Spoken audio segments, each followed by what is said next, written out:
Et vous avez vu qu'on peut, sur différentes diapositives, appliquer différents master slides en fonction de ce qu'on veut faire. Mais évidemment, on peut aussi les personnaliser. Voilà. Et pour les personnaliser, vous allez en Master Slide View. Alors, vous avez un master qui s'appelle le White. Alors, je vais créer une forme sur ce master White. Je vais aller chercher un rectangle. Et je vais tracer par exemple un rectangle sur le bord ici. Et là, vous remarquez qu'il s'agit en fait du fond, parce que ce rectangle se retrouve maintenant sur tous les master slides, derrière les éléments. Donc vous pourriez mettre une image même. Une image pourrait être chargée dans ce master, dans ce white. Elle apparaîtrait en fond des autres masters. C'est un nouveau... Donc c'est le fond en fait, le fond des masters. Ça vous permet de mettre une image de fond, par exemple, voilà, un filigrane avec un logo ou ce que vous voulez, que vous voulez voir apparaître sur tous les masters. On peut changer les couleurs de ce rectangle, bien sûr, par les propriétés. Et donc quoi, c'est une espèce de super master? C'est ça, ben, c'est un peu comme ce qu'on avait fait dans InDesign. On avait fait des gabarits créés d'après un autre gabarit. Donc c'est un peu un master ici créé d'après un autre master. C'est ce qu'on appelle des gabarits en cascade.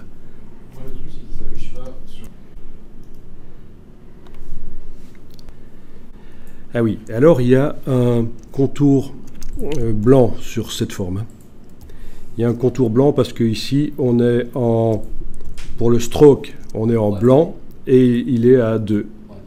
Donc si vous voulez, vous le mettez à 0 et vous n'avez plus le contour.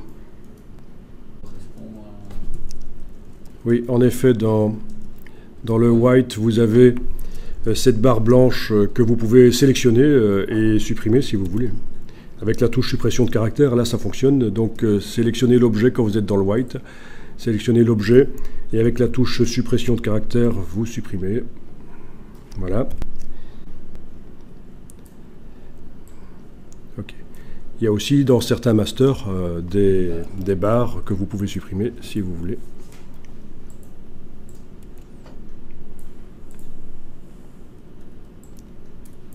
Pas dans tous, mais dans certains masters, ils ont prévu de mettre la barre en dessous pour l'emplacement, pour le bout de la barre de lecture, de progression, que vous ne devez pas nécessairement mettre. C'est même d'ailleurs conseillé de ne pas la mettre, de faire en sorte que la navigation se fasse uniquement par les boutons que vous mettrez dans les slides.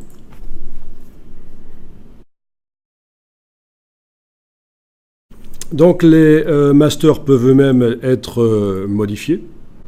Donc, par exemple, celui-ci, le 6, ben, je vais supprimer une des images, une des 4 images. Et donc, j'ai modifié le master. Je peux sélectionner plusieurs les 3 images qui restent avec la touche majuscule, clic, majuscule, clic. Hein. Clic et majuscule, clic, et puis bouger. Enfin, voilà, vous pouvez faire vos masters. Pendant qu'on est en train de manipuler un objet, bien sûr, le panneau propriété ne nous montre plus l'option pour revenir au film strip. C'est logique, c'est contextuel. Il faut cliquer à côté de la slide pour voir ce qui concerne toute la slide. Ok, film strip view. Au niveau des masters, on peut faire tout du blank si vous voulez. Vous savez qu'ils existent, c'est très intéressant. Maintenant, on peut aussi ne pas les utiliser. Vous pouvez faire une diapositive, faire le design d'une diapositive et la dupliquer. Sauf que bon, quand vous voulez modifier la couleur d'un élément, il faudra le modifier sur toutes les diapos. C'est le principe du gabarit ou de ne pas utiliser le gabarit.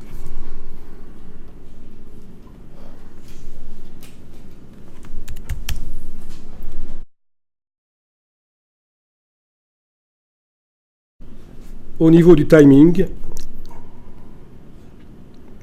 la durée d'affichage des diapositives est réglée sur 3 secondes.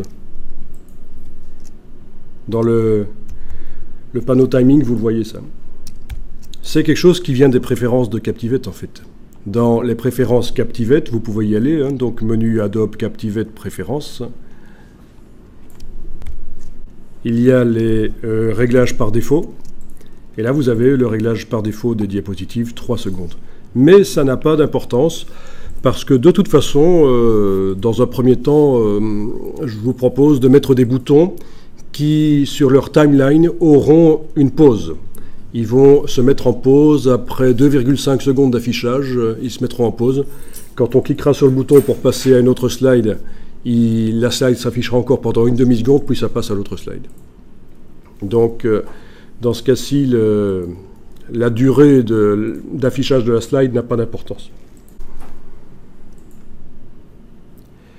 Tant qu'on est dans les préférences